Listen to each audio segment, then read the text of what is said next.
The Marc Patrone radio program, heard exclusively on News Talk, Saga 960. Jacob Blake, the man who got shot by police, this is a black man. This is one of the instances which touched off more rioting. And anyway, Blake apparently will survive his injuries. He got shot, I believe it was 6 times. I stand to be corrected on the number, but it's just horrific. But the cops say it was justified. Blake and his supporters obviously say it was not. And Miles Kristen joins us. And I guess Blake has cashed in. Is that correct, Miles? The GoFundMe page that his family, I believe, set up for him has about $2.2 million right now.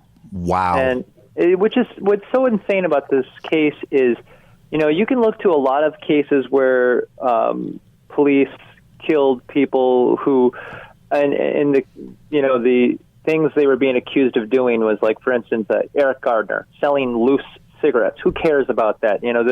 The case of George Floyd, he was had supposedly passed off a fake $20 bill. It's like, if we're going to bust people for, counterfeit money, let's start with the Federal Reserve Bank. But, so Jacob Blake, what is Jacob Blake accused of? Well, he's accused of third-degree sexual assault, and he had a warrant out for him. I mean, this guy, while the cops may have used excessive force, this guy was a violent person with a long history of domestic abuse.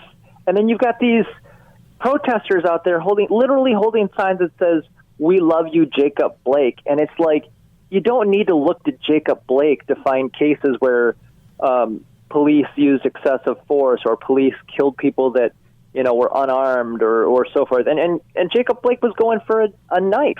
I mean, this case is just absolutely insane. Yeah, he was not a nice guy. In fact, one of the relatives of one of his victims, who was a minor at the time, says that he should have been shot 50 times. This was a lady who came out and said, my niece was attacked by this guy, and what she suffered would justify this guy being shot dozens of times.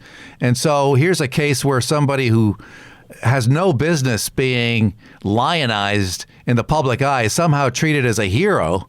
But $2.2 million. Wow. You look what happened in Madison this summer after the George Floyd case. There was a guy going into local businesses with a couple other people, threatening them with a baseball bat and a megaphone for free food and money. And he got arrested. And then the people of Madison went nuts and ripped down 2 statues, lit a government building on fire, and, did all sorts of destruction. And it's like, this guy was, if you watch the video of the guy in Madison, he's literally walking into establishments like a crazy street preacher, talking about Osiris and Jesus and like all this stuff. And it's like the guy was a terrible person, and also had been cleared in a case where the guy who got arrested apparently had shot somebody in the back. So that's there's just some of these people that were prompting up as heroes. And it's like, no, there are cases where people were shot and killed who were unarmed. There are cases where people were shot and killed that it was unnecessary. And then, a lot of these cases where people who, their crimes were so minor and nothing really, like selling loose cigarettes. But a guy being wanted for third-degree sexual assault, that's a serious thing, Yeah, absolutely. So what is the state of the rioting in Wisconsin, in Madison, in Kenosha? Has it died down, or is it still kind of a nightly thing? I don't believe that there's, riots going on nightly, but now it's like nobody wants to go into Madison. So people aren't going to spend money there. Businesses are going to die. They were already dying from, like I said, the gentrification of Madison and places like that have made it impossible for businesses to survive. You've got all the, regulations and taxing. It's nearly impossible to run a business unless you've got a lot of money. So all that gentrification and regulation was killing it. Then COVID. And then now with all the rioting, nobody wants to go into Madison to spend money. So it's like those jobs are going to dry up. Then you have more people that are suffering economically, more anger. And then you've got a whole bunch of people running around saying, oh, the answer to all of this is socialism. And it's like, socialism will just cause more poverty and make the problems even worse, you know? Yeah, absolutely. Miles Kristen joining us from just outside Madison, Wisconsin. Let's hear a little bit from Trump last night. He held a big rally in Las Vegas, Nevada.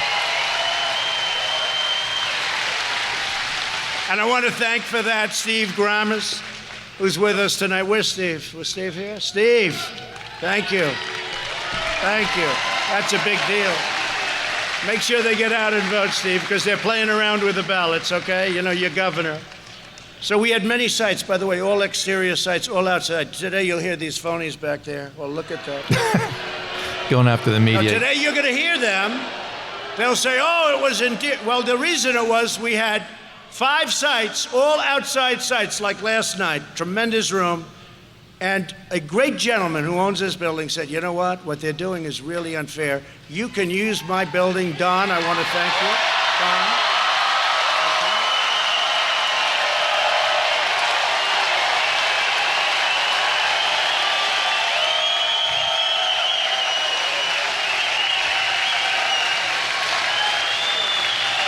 I want to thank you. This is the most important election in the history of our country. At no time before has there been a clearer choice between 2 parties, 2 visions, 2 philosophies, 2 agendas for the future. Joe Biden spent the last 47 years selling out America. Look at what he's done. Everything he's done was wrong. He always voted the wrong way. Even his Secretary of Defense, his Secretary of State, they said he always voted the wrong way. He was offshoring your jobs, throwing open your borders, depleting our military, and sacrificing your children's future to China and other faraway lands. I've spent the last 4 years. He looks calm. He looks confident. He's just, he's generating tons of enthusiasm, Miles. I don't know. What's your sense of how he's doing so far, campaign-wise? Well, I mean, I was mentioning off air that, the story that came out about Bloomberg prepared to spend $100 million in Florida. Yeah, right. And that's huge. I mean, if they could win Florida, that's a huge part of flipping it for the Democrats. But they have to win, like, for instance, they have to win Florida and Pennsylvania and one of the other states that he won last time around. I don't actually think that Biden will be able to win Pennsylvania, but at the same time, if Biden wins Florida, which is possible, and maybe 2 or 3 other states that Trump won last time, Biden can win it. If you compare it to 2016, I bet that if they actually thought that Trump could win, they probably would have figured out a way to rig it for Hillary, but they were so confident that Hillary was going to win it. I mean, they didn't even write a concession speech. So is it possible that Trump might actually win the election, but that the Democrats will rig it for them? Oh, I think it's very positive. There's an interesting story out there right now. State Department reported Burisma paid a bribe while Hunter Biden was serving on the board. That, according to memos, the state DOJ's Department of Justice officials reported to FBI concerns that the Ukraine gas company made a bribe to local prosecutors while under corruption investigation. So this could come back and bite Joe. I mean, Hunter is a loose cannon. He's been involved in all sorts of shady dealings. He got all sorts of money from this company, Burisma, this Ukraine gas company. And while he was getting something like $80K a month, they were now, it's confirmed, paying bribes. And so this is while Hunter was on the board, meaning, so did this guy have anything to do with the paying of bribes? It's just getting shadier and shadier. But is this going to have any kind of traction on the electorate in the United States? Not to Democrats. I mean, it's like there's plenty of information and this is actually a good comparison in Libya and Ukraine, right? Both countries, the Obama administration had a hand in the overthrowing of those nations and trying to install their own, leaders and puppet government in there. And then, in the case of Libya, we always focused on Benghazi and the attack in Benghazi, but not even the whole bigger question of why we went into Libya in the first place, right? And now it's like we're talking about Burisma and so forth, super corrupt. But, I mean, the even bigger scandal, I would say, is also the whole, why were we involved in Ukraine? And I'm sure that Joe Biden and his son were involved in all sorts of crooked stuff. But, Democrats are going to ignore everything about Ukraine the same way they're going to ignore everything about Libya. A lot of people, who aren't swayed to one party or the other, I don't even think they're going to pay too much attention to the issues around Joe Biden's son. I mean, and that Burisma is just one thing. I mean, God, there's the whole, his, kid that he doesn't, the whole, why did he get kicked out of the military? What, the women in Joe Biden's son's life and children issues. And, there's so much around Joe Biden Jr. or whatever his name is, Hunter, that is just dirty and corrupt. Yeah, and of course there's the ongoing nagging issues around cognitive decline, and the fact that his campaign doesn't want to deal with it, the fact that he's been forced to use or having to use a teleprompter. There was that question he was trying to answer from a child.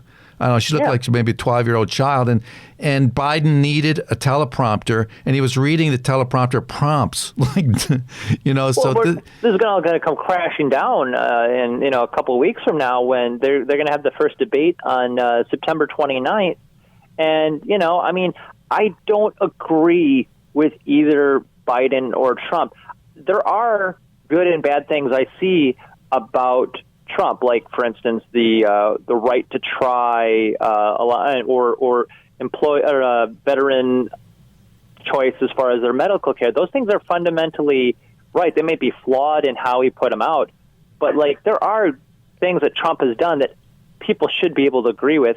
There are things about Trump that I fundamentally disagree with. My point is that you're gonna see these debates between Biden and Trump, and I mean, Trump's a stronger debater because he can say, however many words in a minute, whereas Biden, it takes him a minute to get one little sentence out, Yeah, absolutely. All right. Well, we'll have to see. Come back later this week if you got something you want to add to the whole debate around the latest polls. I'm not sure where but I expect to see more polls out this week. I mean, there was a fake poll last week that had Biden up 8 points or something ridiculous like that. I never bought that. I mean, you have to be really careful about who says what in terms of polling. But we'll have to see, because now we're really getting into the point now where I think a lot of Americans are making up their mind. I think most Americans have decided which way they're going to go, but you still have some independents, correct? Yeah. And still on the fence, people wondering which way they're going to go. And so who knows, maybe a lot of those decisions will be made in the last week or two of the campaign. Miles, thank you so much for coming on the show. No problem. Talk to you soon. Miles Kristen coming to us from just outside Madison in the great state of Wisconsin. Back with our final scintillating segment after this. Stream us live at saga960am.ca.